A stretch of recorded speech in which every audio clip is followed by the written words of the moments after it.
अस्सलाम वालेकुम फ्रेंड्स, आप देख रहे हैं टैक्स दोस्ती वीडियोस और आज हम बात करेंगे how to file your business tax return for tax year 2024। यानी अगर आप कारोबार कर रहे हैं तो छोटे ताजिर हैं, बड़े मल्टीनेशनल हैं, आईटी फ्रीलांसर हैं, सर्विस प्रोवाइडर हैं, कॉल सेंटर है, जो भी है आप बिजनेस कर रहे हैं टैक्स पॉइंट ऑफ व्यू से।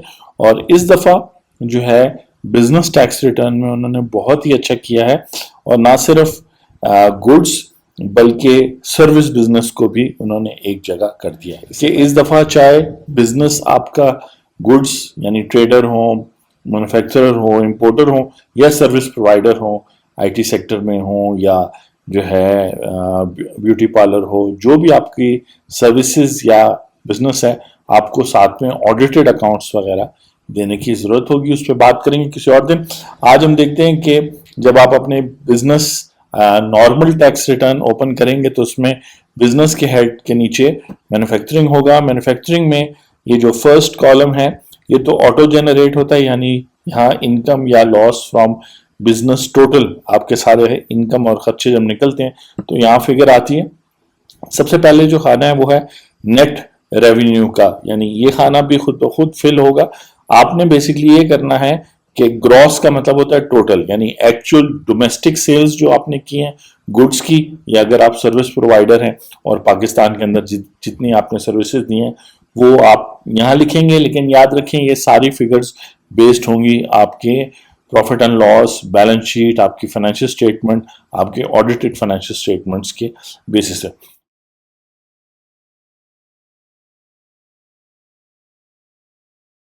इसी तरह अगर आपने एक्सपोर्ट्स की हैं, क्योंकि आपको पता है अब जो है एक्सपोर्ट्स भी नॉर्मल टैक्सेशन में आ गया है, तो चाहे गुड्स एक्सपोर्ट की हैं या सर्विसेज एक्सपोर्ट की हैं तो यहाँ पे ये टोटल का अमाउंट का कॉलम है, यहाँ पे आ जाएंगे। ये दो जो आप एंटर करेंगे इसमें से सेल्स टैक्स और फेडरल एक्साइज ड्यूटी अगर शामिल है इनवॉइसिंग में वो वैल्यूज निकाल के लिखेंगे। उसके बाद इस तरह होता है कि सेलिंग के लिए यानी चीज़ों को बेचने के लिए आपको डिस्काउंट देना पड़ता है, रिबेट देना पड़ता है, कमीशन देनी पड़ती है, तो वो यहाँ पर एंटर होगी। डोमेस्टिक सेल्स से रिलेटेड डोमेस्टिक कमीशन यहाँ एंटर होगी।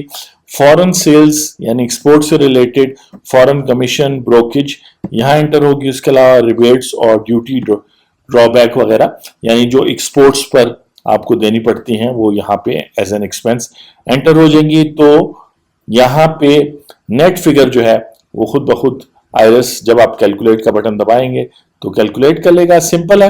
अगर आपका अकाउंटिंग बैकग्राउंड नहीं भी है तो बेसिकली ये आपकी डोमेस्टिक सेल्स, ये आपकी एक्सपोर्ट सेल्स और इसी तरह उससे रिलेटेड कमीशन वगैरह। अब हम आ जाते हैं और ये बहुत अच्छे तरीके से उन्होंने बना दिया है कॉस्ट ऑफ सेल्स और सर्विसेज, यानी आप गुड्स प्रोवाइडर हैं या सर्विस प्रोवाइडर हैं। ओपनिंग स्टॉक में मुख्तलिफ सिनेरियोज होते हैं, यानी कि डोमेस्टिक रॉ मटेरियल यानी मैन्युफैक्चरर जो होगा वो डोमेस्टिक रॉ मटेरियल खरीदेगा क्योंकि उसने उसको फिनिश गुड्स की सूरत में बनाना है। इसी तरह वो इंपोर्ट भी कर सकता है, तो इंपोर्ट की वैल्यू यहाँ आ जाएगी। याद रखें कि अगर आप मैन्युफैक्चरर हैं तो आप सेल्स टैक्स में भी रजिस्टर्ड होंगे, यानी चाहे आप होलसेलर हैं, रिटेलर हैं, तो उसी चीजों को जेन में रखते हुए आपने यहाँ करना है। Stores and spheres opening balance कहते हैं। अक्सर जब कोई प्रोडक्शन होती है तो आप जो है उसमें कुछ ऐसी चीजें यूज करते हैं जो साइड पे होती हैं, चाहे पैकिंग मटेरियल है या उसमें लुब्रिकेंट है या कोई ऐसी चीज डाल रहे हैं जो मेन प्रोडक्ट के अलावा एक बाय प्रोडक्ट होता है, तो वो यहाँ उसका ओपनिंग बैलेंस। फ्यूल क्योंकि बहुत ज्यादा यूज, अच्छा ये हम ओपनिंग बैलेंसेस की बात करें क्योंकि ओपनिंग बैलेंस ही बताएगा ये वो सारे बैलेंसेस हैं जो आपने पिछले साल अपनी टैक्स रिटर्न के क्लोजिंग में लिखे थे। इसी तरह वर्क इन प्रोग्रेस का मतलब है वो प्रोडक्ट्स जो आप बना रहे थे वो कंप्लीट साल के शुरू में वो इनकम्प्लीट प्रोडक्ट्स थे। सेल्फ मैन्युफैक्चर्ड फिनिश्ड गुड्स जो हैं ओपनिंग बैलेंस यहाँ है। ऐसे प्रोडक्ट्स जो आपने सपोज करें कि आप वॉशिंग मशीन्स बनाते हैं तो साल के शुरू में जितनी वॉशिंग मशीन्स आपने बनाई हुई थी वो यहाँ एंटर होंगे। देन अगेन ये वही फिगर होगी जो पिछले साल की क्लोजिंग में होगी। डोमेस्टिक फिनिश्ड गुड्स अगर आपने फिनिश्ड गुड्स मैन्युफैक्चर नहीं की, खरीदी हैं, होलसेलर हैं, रिटेलर हैं, तो यहां फिगर आ जाएगी, ऊपर वाली फिगर शायद ना आए। और इसी तरह इंपोर्ट अगर आप करते हैं सिंपली और उसी हालत में आगे सेल करते हैं तो ये इंपोर्ट आ जाएगी। लेकिन ये है सब ओपनिंग स्टॉक। इसके अलावा साल के दौरान आपने परचेजेस की होंगी, यानी आपने रॉ मटेरियल या तो खरीदा होगा या फिनिश गुड, या अगर आप सर्विस प्रोवाइडर हैं तो यहां भी सर्विस प्रोवाइडर के लिए भी एग्जांपल ले लेते हैं कि सर्विस प्रोवाइडर के पास रॉ मटेरियल वगैरह तो नहीं होगा, लेकिन सपोज करें कि आप एक ऑनलाइन टीचर हैं तो आपके पास जो है हो सकता है कि वाइट बोर्ड, मार्कर, इस तरह की चीजें आप यूज करें, या आप घर से वो करते हैं, कोई इवेंट मैनेजर है तो आपके पास कुछ ना कुछ स्टॉक्स एंड स्पेयर्स होगा, यानी कि आप इवेंट्स पे डेकोरेशन करते हैं वगैरह, तो वो सब की फिगर यहाँ पे आएगी। ये मैं बात कर रहा हूँ कि चूंकि सर्विस प्रोवाइडर भी अब यहीं पे एंट्री होगी तो उनसे रिलेटेड कुछ ऐसी चीजें हो सकती हैं, वो भी ओपनिंग बैलेंस की बात हो रही है, यानी डेकोरेशन का सामान जो साल के शुरू में था। फिर साल के दौरान आप अपनी जरूरत के मुताबिक, यानी कि अपने क्लाइंट की जरूरत के मुताबिक, या तो डोमेस्टिक परचेजेस करते हैं, लोकल परचेज करते हैं जिसपे सेल्स टैक्स काटता है आपसे, और उसके अलावा आप इंपोर्ट भी करते हैं, उसके अलावा स्टोर्स एंड स्पेयर्स नए खरीदते हैं, वही सारी चीजें जो साइड बाय साइड आपको जरूरत है। फ्यूल इसी तरह डोमेस्टिक परचेज्ड, यानी कि डायरेक्टली आप फिनिश गुड्स लेते हैं, ये ऊपर वाला, या डायरेक्टली आप नेट इंपोर्ट। नेट का मतलब है आप सेल्स टैक्स और फेडरल एक्साइज माइनस कर लें, क्योंकि ये टैक्सेस जो हैं ये सेपरेटली इनको दिखाना होता है, ये यहाँ पे नहीं आएंगे, यानी ये आपकी कॉस्ट का हिस्सा नहीं है। आप तो सिंपली जहां आपसे एक तरफ टैक्स, सेल टैक्स कट रहा है, दूसरी तरफ आप अपने कस्टमर से उससे वो अमाउंट या उससे बढ़ के अमाउंट रिसीव करें। अब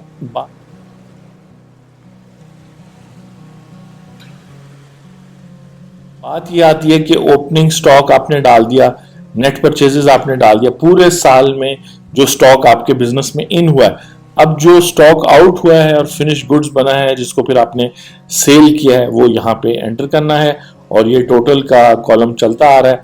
वही डोमेस्टिक रॉ मटेरियल जितना आपने कंज्यूम कर लिया, और याद रखें देन ये आपके accounting system, ERP, tax law के मुताबिक आप अक्रूवल बेसिस पे बना रहे हैं, कैश बेसिस पे बना रहे हैं। अगर आप एक छोटे दुकानदार हैं तो हो सकता है कि आप बस सिंपली जितने सामान आता है जाता है उसका हिसाब रखते हैं, ये नहीं रखते कि कितना रह गया, तो आप कंज्यूम्ड हो सकता है डायरेक्ट एंटर करें, ओपनिंग और नेट परचेजेस वगैरह शायद जो है कि कहते हैं आपके पास ना हो, या बिजनेस आपका ऐसा हो कि ना आपके पास कोई खास ओपनिंग स्टॉक होता है ना क्लोजिंग स्टॉक होता है, बस जो चीज़ आती है आप बेचते हैं। तो कंज्यूम पे डायरेक्ट जाएंगे, उसमें इंपोर्टेड रॉ मटेरियल कितना कंज्यूम हुआ, स्टोर्स एंड स्पेयर्स कितना, फ्यूल कितना हुआ, जो इनकम्प्लीट प्रोडक्ट्स थे वो कंप्लीट होके कितने हुए, सेल्फ मैन्युफैक्चर्ड कितने हुए, आपने अपने होलसेलर डिस्ट्रीब्यूटर से जो लिए या इंपोर्ट किए वो कितने हुए, सब फिगर्स आप यहाँ लिखते जाएंगे, और ये सब आपके profit and loss balance sheet के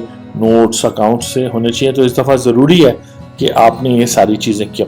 डायरेक्ट एक्सपेंसेस कहते हैं कि उन रॉ मटेरियल के अलावा आपने जो डायरेक्ट वर्कर जो मैन्युफैक्चरिंग में काम कर रहे हैं, अब आईटी के केस में वो लोग जो डायरेक्टली सॉफ्टवेयर बना रहे हैं उनकी वेजेस यहाँ आ जाएंगी। पावर से मुराद कि जो एक्चुअल फैक्ट्री है, एक्चुअल शॉप है, वहाँ पे हो सकता है आपके पास स्टोर रूम भी हो, वेयर हाउस भी हो, वो फिर पावर जो है आगे वाली जगह पे आएगी, या जहाँ आपके अकाउंट्स वाले बैठते हैं, स्टाफ बैठता है, वो इलेक्ट्रिसिटी सेपरेट होगी।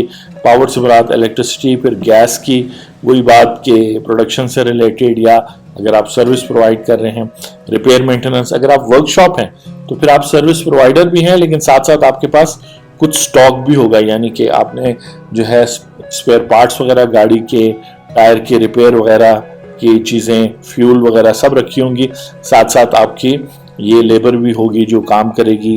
रिपेयर मेंटेनेंस से मुराद है कि आपकी अपनी जो है जो आप अपने बिजनेस में मशीन रिपेयर कराते हैं और चीज़ें रिपेयर कराते हैं, अगर फैक्ट्री की इंश्योरेंस हुई है, प्रोडक्शन की हुई है, या आपने अपनी इंश्योरेंस कराई हुई है प्रोफेशनली।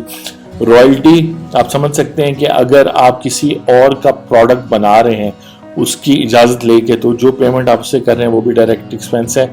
इसी तरह यहाँ पे अदर डायरेक्ट एक्सपेंसेस मुख्तलिफ जिसके होते हैं बिजनेसेस में, जो फिर यहाँ पे मेंशन नहीं है, लेकिन आप डायरेक्टली वो मैन्युफैक्चरिंग या सर्विस प्रोवाइडिंग से रिलेटेड है।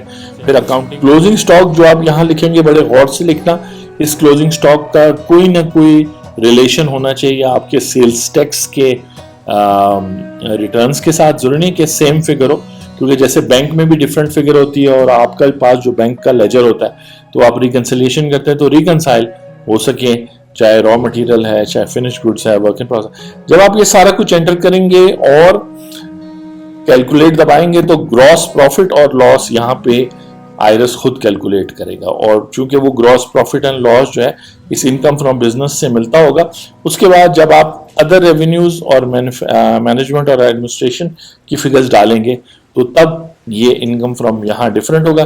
बिजनेस इनकम बनाते हुए, इनकम टैक्स रिटर्न बनाते हुए अमोर्टाइजेशन, डेप्रिसिएशन, मिनिमम टैक्स, ये सारे जो है ना काम आते हैं। और अगर कंपनी है तो कंपनी डायरेक्टर एट्रीब्यूट्स वगैरह, तो जो बिजनेस रिटर्न होती है वो काफ़ी हैवी होती है। तो आई होप कि ये आपके लिए हेल्पफुल था।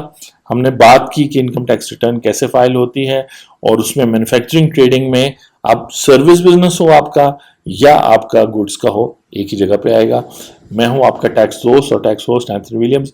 आपके कोई क्वेश्चंस हो स्पेसिफिकली आपके इंडस्ट्री के हवाले से तो आप नीचे जो है वीडियो में कमेंट्स में पूछ सकते हैं। व्हाट्सएप नंबर दिया है, उस पर बात हो सकती है। मैं एग्जांपल आपको देता हूं कि अगर आप यहाँ सैलरी की फिगर लिखते हैं और यहाँ सैलरी की फिगर आप 50 लाख रुपए लिखते हैं पूरे साल का, इसका मतलब है कि आपके एम्प्लॉयज ऐसे थे जिनकी 50,000 से ज्यादा जो है ना इनकम थी महीने की, और अगर आपने विद होल्डिंग नहीं की या निल विद होल्डिंग फाइल किया तो ये डायरेक्टली सिस्टम आइडेंटिफाई कर लेगा कि एक शख्स यहाँ 50 लाख आप स्कूल के लिए फिल कर रहे हैं। तो यहाँ इस पेज पे जो सैलरीज हैं, वेजेस हैं, यहाँ टीचर्स की जो है ना सैलरी वेजेस आएंगी क्योंकि वो डायरेक्टली स्टूडेंट्स को पढ़ाते। तो वेरिएशंस बहुत से हैं, लेकिन इन्होंने इस दफ़ा बहुत अच्छी टैक्स रिटर्न बनाई है। इसलिए टैक्स दोस्ती यूट्यूब चैनल पे फर्स्ट टाइम आप देख रहे होंगे।